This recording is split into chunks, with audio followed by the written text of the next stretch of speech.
are now listening to the War Report Podcast Network. What is it, everybody? Welcome back to the College Loop Podcast. I'm Larck, take on Twitter, here to talk to y'all today about last night's, I say last night's, this early morning's game against the Texas A&M Aggies, where Auburn got the win in quadruple overtime, and what could end up being a shifting win for the future of Auburn's this Hugh Freeze era. Because you're looking at this win, Auburn wins 43-41. Of course, this game takes forever to finish, 4 overtimes yet again. But we saw a different Auburn team than usual. Of course, you saw some of the same old in this game, but overall, Auburn played a complete half of football. You get up 21-7 at half. You put up 21 unanswered, and then A&M answers back. And then, of course, the second half happened, and it felt like Auburn was going to fall into the same situation they've been in all season long, which you get a lead, you lose it, and then you lose the game. But Auburn didn't back down from A&M last night. They get the win after having to come back into their own game. They had the lead in just a quarter or two earlier in the game. But there are a lot of positives in this game. There's a couple of negatives, and I understand that everyone wants to get excited because, it is officially Iron Bowl week. It's hate week for Alabama, but there are some things Auburn does need to work on going forward. And I see Teresa in the comments. Hey, War Eagle to you as well, Teresa. Glad that your daughter was able to storm the field last night. So, some of the great things about Auburn last night. You had a 300-yard passer in Peyton Thorne, 2 touchdowns, only had 1 interception. That was just a bad decision on his part, but I think overall, you can't find very many complaints in Peyton Thorne's game. There were a few plays where I was like, what are you doing? But that's going to be the thing. Peyton Thorne is who he is, but this was the good version of Peyton Thorne that we saw last night, and hopefully get to see at least one more of that going forward. But yeah, he made some good throws, a great pass to Cam Coleman that was a 63-yard touchdown, and he got the ball where it needed to go. You saw that in the one deep ball to KLS, and of course the game-winning 2-point conversion to KLS as well, where the ball might have not been the most accurate in the world, but it was in a place where the guys he's throwing to can make the play on the ball, and he saw that last night. Another big thing, Jarquez Hunter getting the ball out in his final home game as an Auburn Tiger, 28 carries, 130 yards, 3 touchdowns for Quez. Just a great ending to his Auburn. I don't want to say ending to his career because, of course, he has one more game left in an Auburn helmet. But just an absolute great performance out of Jarquez. Can't help but thank him for everything that he has done, sticking with this program. He was the last signee from that class of 2021 that came through. And, honestly, shout out Brian Harsin for getting him on roster despite Gus Malzahn not being the coach. But just a great overall game from him, and truly is one of the all-time greats for Auburn running backs. And he does fit into that same regard as a lot of other great guys. Another thing to talk about for this game, Auburn gets 200-yard receivers yet again. Back to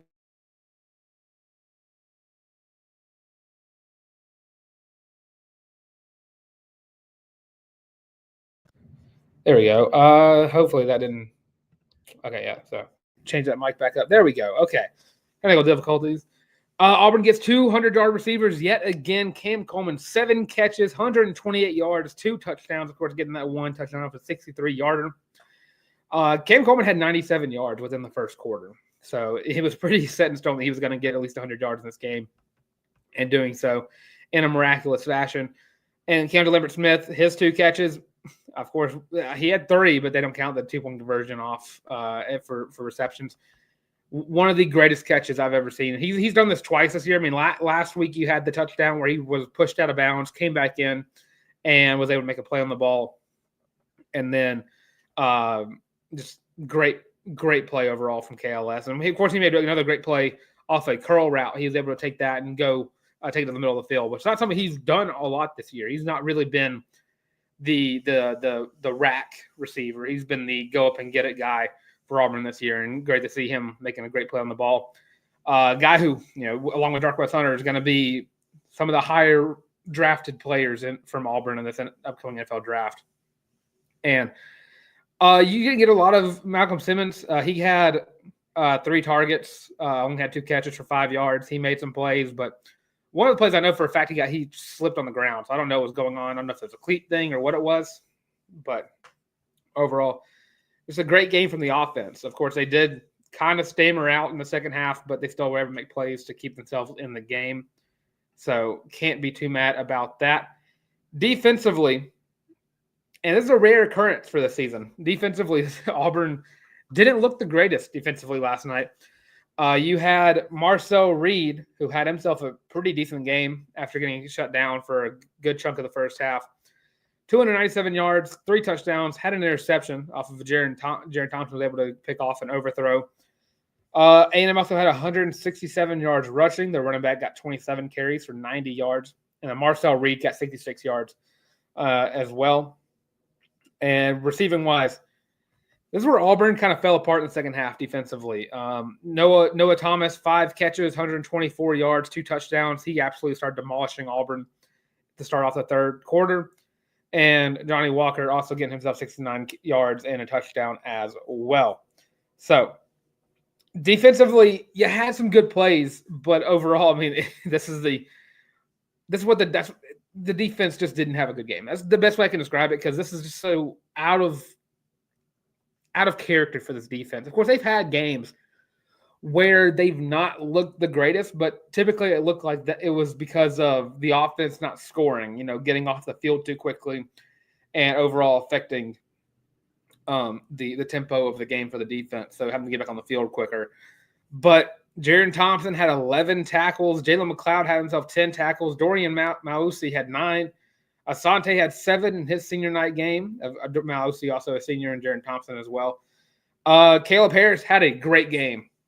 He forced a lot of incompletions.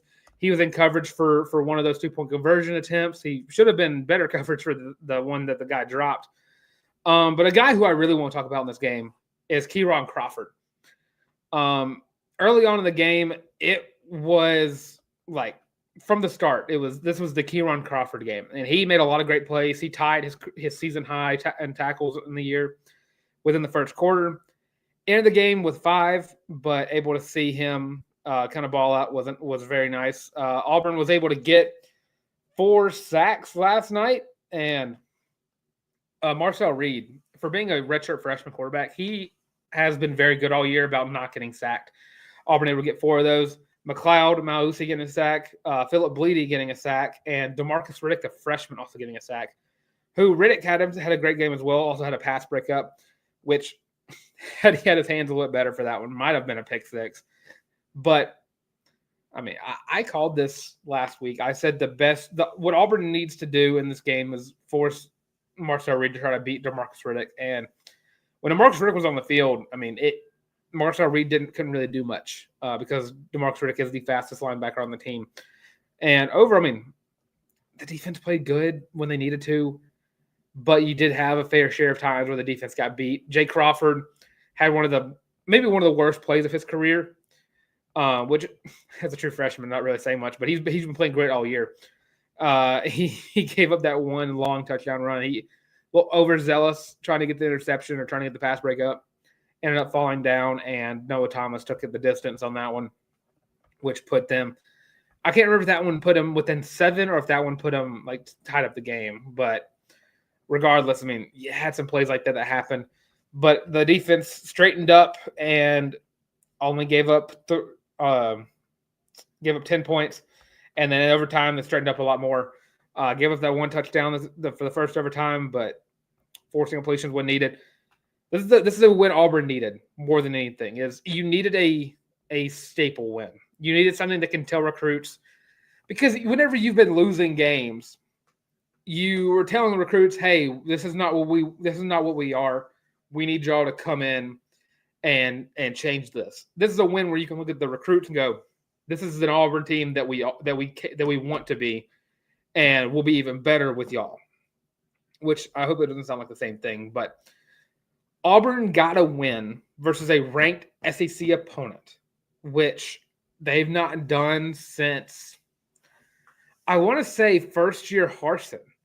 Unless I'm wrong about that. I think it's been since first year Harsin, and that was that win over Ole Miss. Auburn has not been very keen on playing good against teams that are on paper better than them.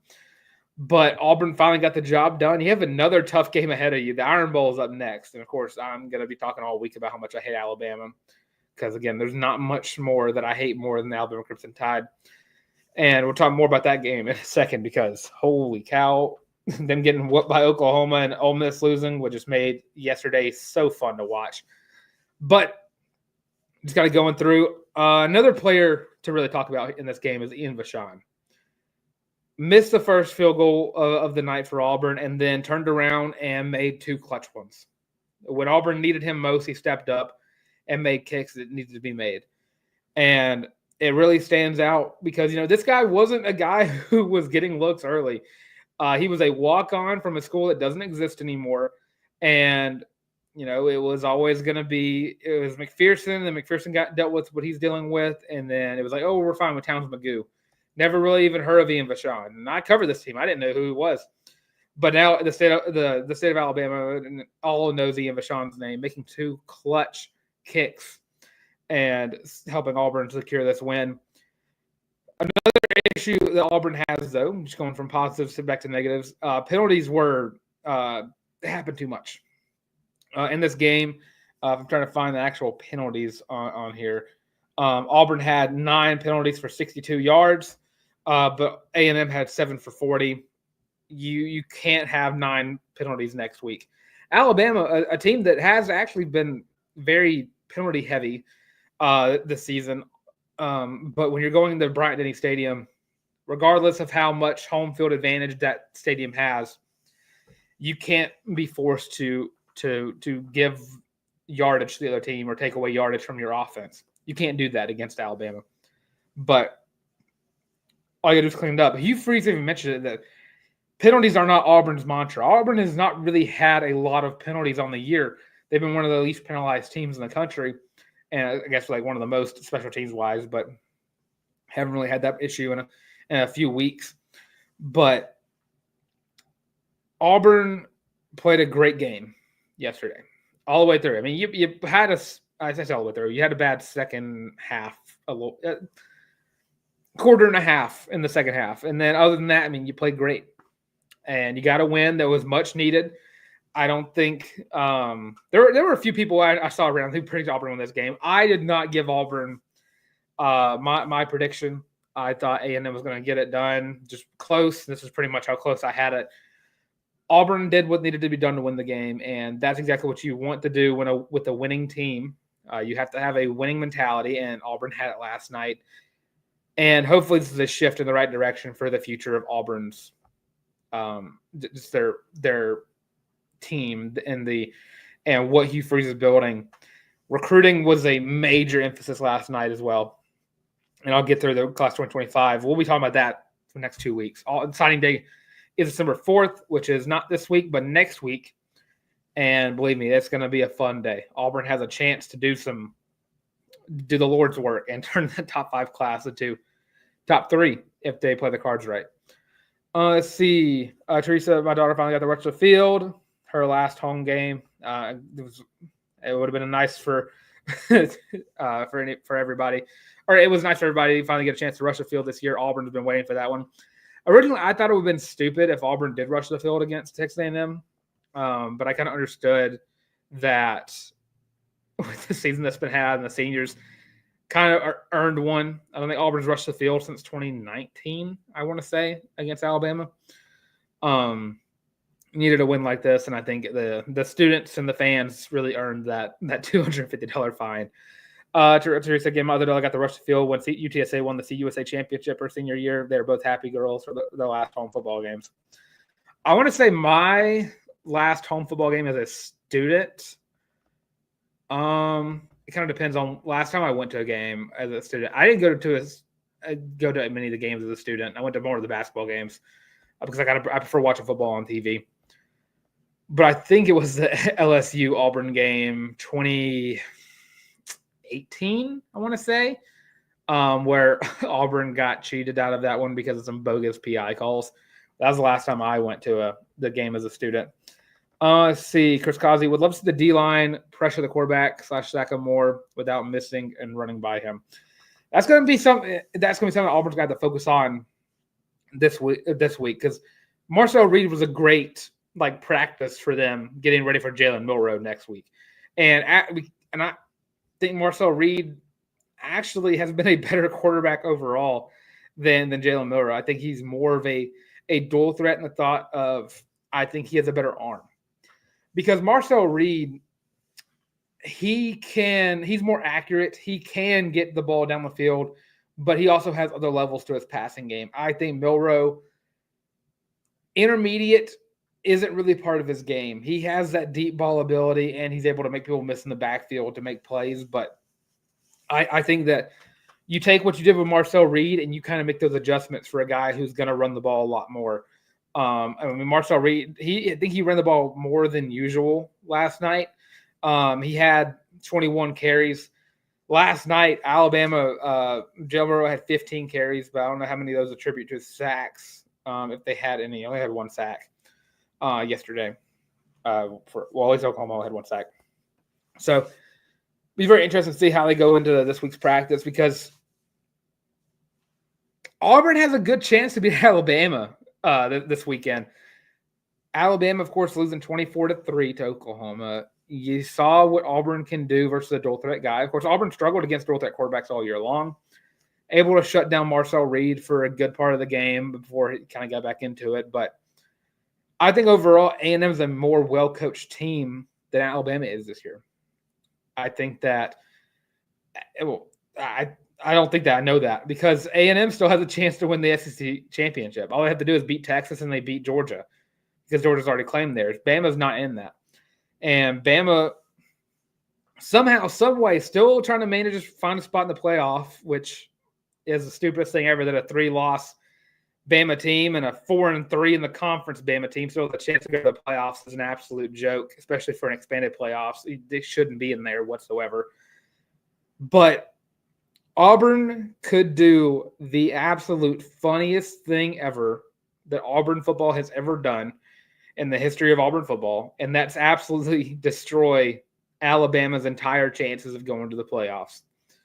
And, of course, they shouldn't have any whatsoever right now after losing by 21 to Oklahoma, an unranked Oklahoma who is, 6-5 in their record and 2-5 in the conference.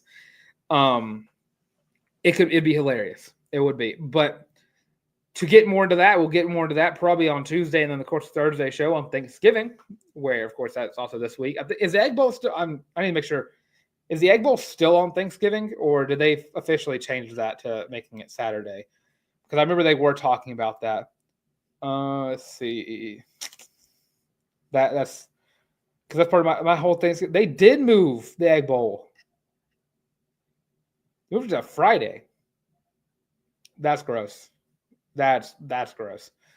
So, yeah, more talking about that throughout the week, of course, previewing Bama all week. It is officially Alabama hate week, but if you're me, you hate Alabama 24/7, 365, 366 on leap years, but regardless, can't stand them. Can't stand them over there. But just going into this win real quick, and the last little tidbit to talk about is how this recruiting weekend went. Auburn pulled all the stops for recruits this weekend. They brought everybody. I think almost every commit was there. A lot of guys that they're still working on. Name offered one of those guys. I've heard that he was in the attendance for that. And Deuce Knight was there. Autry was there. Jared Smith was there. The Fegan was there. Everybody was there to watch this game, and got to storm the field. You watched Auburn overcome, almost letting a team come back and beat them. But Auburn finally won a game in front of these recruits. And, I mean, I don't think there's a lot of recruits who walked out of that, who are not already committed. There are a lot of recruits that did not walk out of Jordan-Hare Stadium and think, well, maybe Auburn would be a good landing spot for me.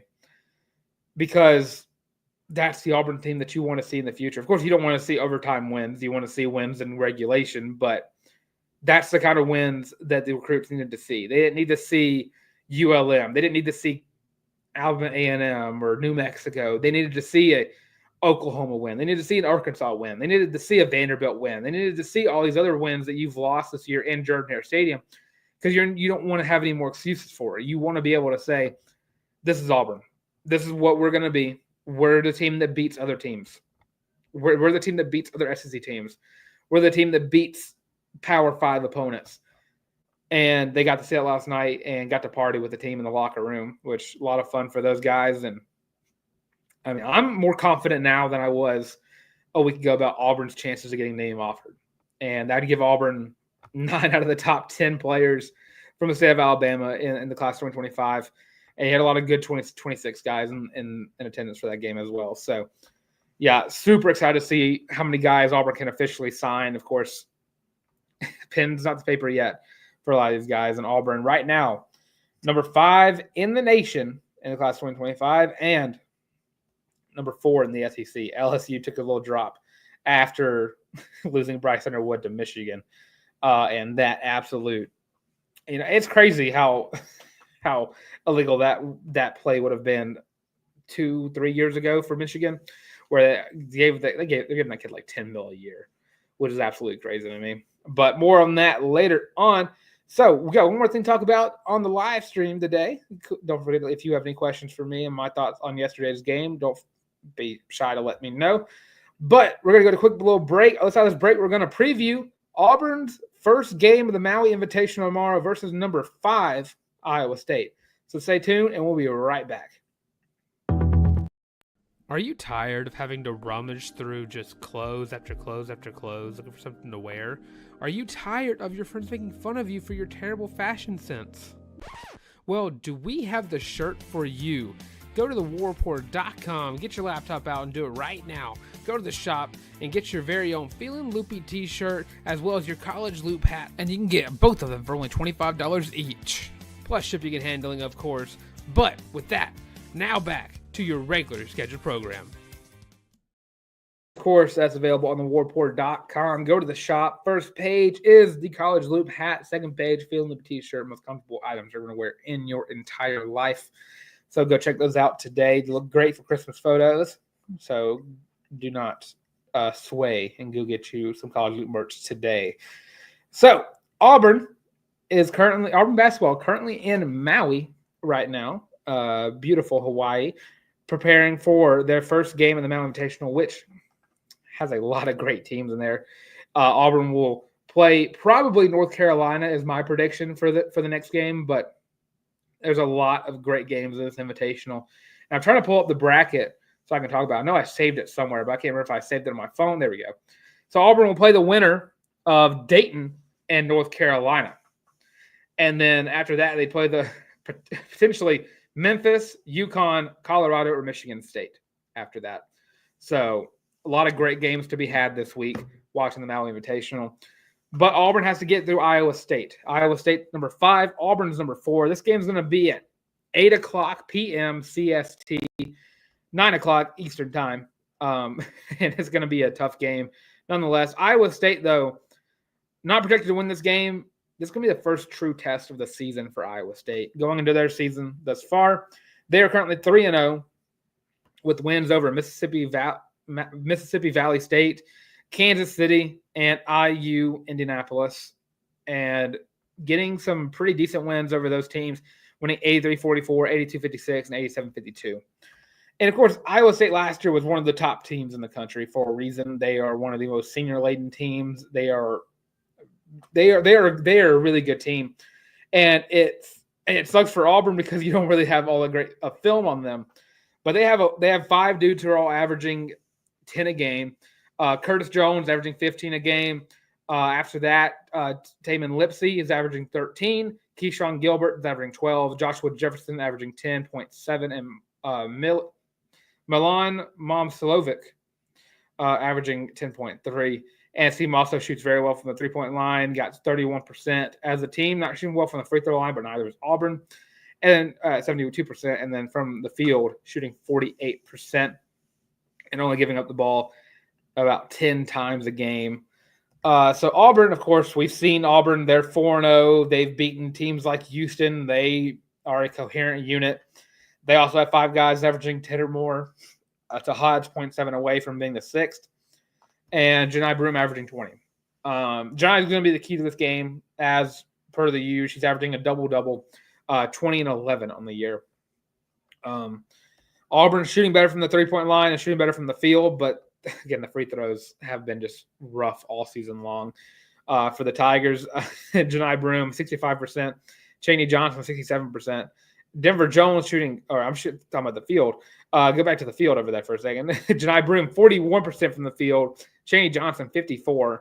Denver Jones is 100%, but you have Chad Baker-Mazara, 75%. Miles Kelly is 66%. Ja'Kai Howard is 25%. And Dylan Cardwell is 60%, which he's always been pretty decent from the free throw line. But you got to get better at free throws throughout the rest of the year, especially if you play a hard defense, an aggressive defense that fouls a lot. So Auburn's key to this game is continue to play your brand of basketball, which is team-oriented basketball. Auburn is 10 deep, can be 11 deep, depending on the night. And Auburn's offense is so good that one guy can take over and it won't be the same guy the next game around. So looking ahead, you can't get caught doing that. You have tough games ahead.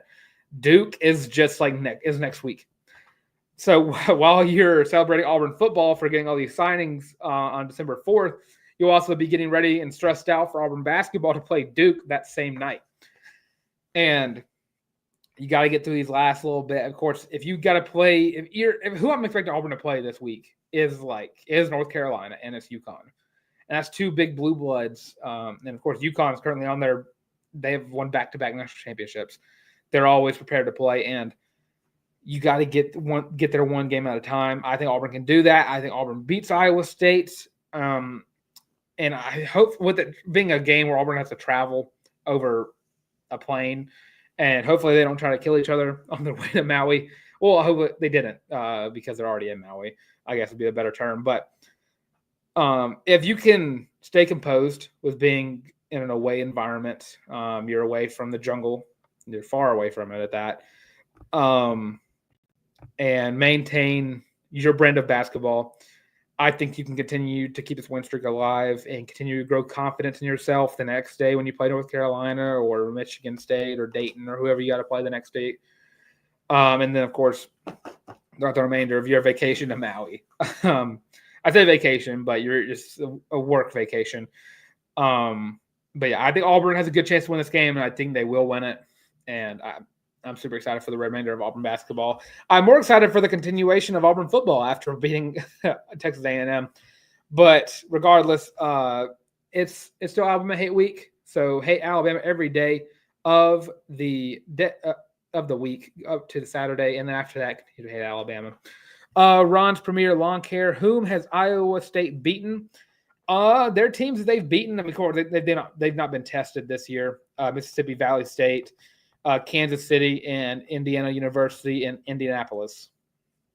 So haven't really played a power opponent yet. Just a couple of mid-majors, and have beaten them by, I want to say 39. I'm trying to do quick math in my head. 26 and 35. So, yeah, they've won big, but not playing the most strenuous of opponents, which could be a plus for Auburn because they might not be expecting they're not ready for a big team yet like Auburn has been. Auburn's already been tested with Houston, or it also could be a bad thing because they could be well rested and Auburn doesn't have the most film on them in the world. So, my prediction for this game, I'm going to say Auburn wins. Let's see. Let me look at Auburn's schedule so I can get an average of points per game for them because they're pretty on par with themselves. I'll say Auburn gets the dub over Iowa State. I'm going to say 75-64. Auburn gets an 11-point win over Iowa State. So that's my prediction. Leave your prediction down below. Of course, the game is tomorrow at 8 p.m. CST. So get ready to stay up for another game. Of course, I hope you slept well for Sunday and then sleep well on Tuesday, because it's going to be a long, long day. That the island time is really going to be affecting Auburn fans across the lake. So, with that being said, thanks for watching this installment of the College Loop Podcast. Of course, I'm going to get out of here in a nice, crisp 30-ish minutes. So, thanks for tuning in. Of course, we'll be back on Tuesday talking about what Hugh Freeze said in his second Iron Bowl press conference. And, of course, going over what Auburn needs to do to beat Alabama this Saturday. And, of course, as always, screw Alabama. I hate them. Ugly colors, ugly mascot, ugly everything. Nothing's pretty about Tuscaloosa. Only thing nice about it is the stadium. Nicest building in Tuscaloosa. Hate them to my core. And as always, don't forget to tune in on Tuesday. Like, comment, subscribe. And as always, now I can get into it. Check us out everywhere. War Eagle. And I've done messed up this entire outro. So check us out everywhere on social media platforms at the College Loop. I had Alabama so much that it threw me off. So now, as always, War Eagle.